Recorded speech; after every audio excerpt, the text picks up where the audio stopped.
In November 2023, the most important AI company on Earth fired its CEO on a Friday afternoon. By Monday, more than 700 of its 770 employees threatened to quit.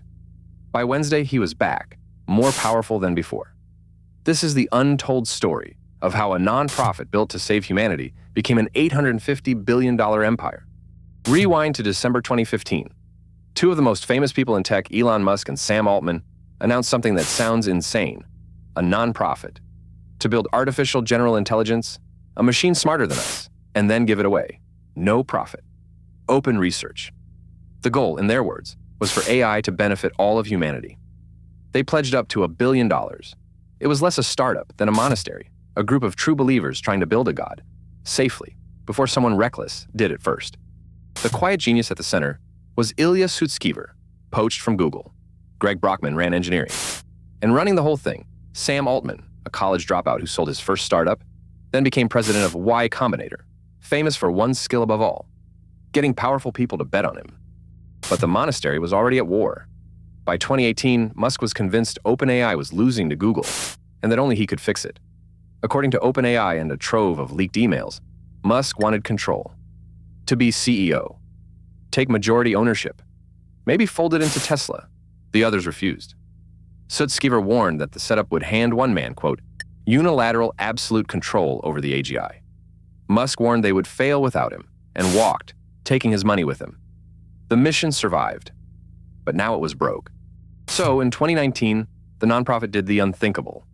It built a for-profit company inside itself, capped profit, returns limited to 100 times, and let Microsoft in for $1 billion. The lab built to be independent now had a corporate patron. Every future war was seeded right here. Then came the models. GPT-2, so good they were scared to release it. GPT-3, 175 billion parameters. DALL-E, turning text into images. Impressive, but still niche, nerd stuff. Until November 30th, 2022, when OpenAI quietly shipped a research preview of a chatbot. They thought it was no big deal. It hit 1 million users in 5 days. 100 million in 2 months, the fastest growing app in the history of the internet. Overnight, a safety lab became the hottest company on Earth. Microsoft poured in 10 billion more. The valuation rocketed toward 80 billion. Money, power, and hype flooded in faster than anyone could handle. Which brings us back to that Friday. The board, including Altman's own co-founder Ilya, decided the CEO could no longer be trusted. Their reason, in 4 words: not consistently candid. They never explained what that meant. Reports blamed everything from a research paper feud to a secret breakthrough called Q star, but the truth was never confirmed. And OpenAI nearly imploded. Brockman quit in solidarity. CTO Mira Murati was named interim CEO. Then the board rejected Altman's return and hired a second interim CEO in 3 days. Microsoft dangled a lifeboat, offering to hire Altman and his whole team. And then the twist. More than 700 of OpenAI's 770 employees signed a letter threatening to walk to Microsoft unless the board resigned. Its most famous line, OpenAI is nothing without its people.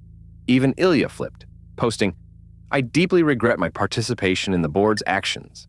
5 days after the idealists tried to stop the empire's own people crushed them. Altman came back stronger, the board that fired him gone, but the conscience of the company left with it. In 2024, Ilya Sutskever and the top safety leaders resigned. One of them, Jan Lake, said the quiet part out loud: safety culture and processes have taken a backseat to shiny products. Musk sued, calling it a betrayal of everything they founded. Though in 2026, a jury threw the case out, not because OpenAI was innocent, but because Musk had sued too late. And OpenAI, the nonprofit that swore to build safe AGI for all of humanity, is now a public benefit corporation. As of early 2026, 900 million weekly users, 20 billion in revenue, an $850 billion valuation, chasing a $1.4 trillion bet on data centers. Microsoft owns about 27%. They set out to stop any single company from controlling the future of AI. 10 years later, they might have become exactly that, which leaves the one question they asked at the very beginning.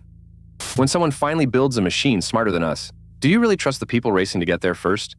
If this rewired how you see the AI race, subscribe. This is The Drop.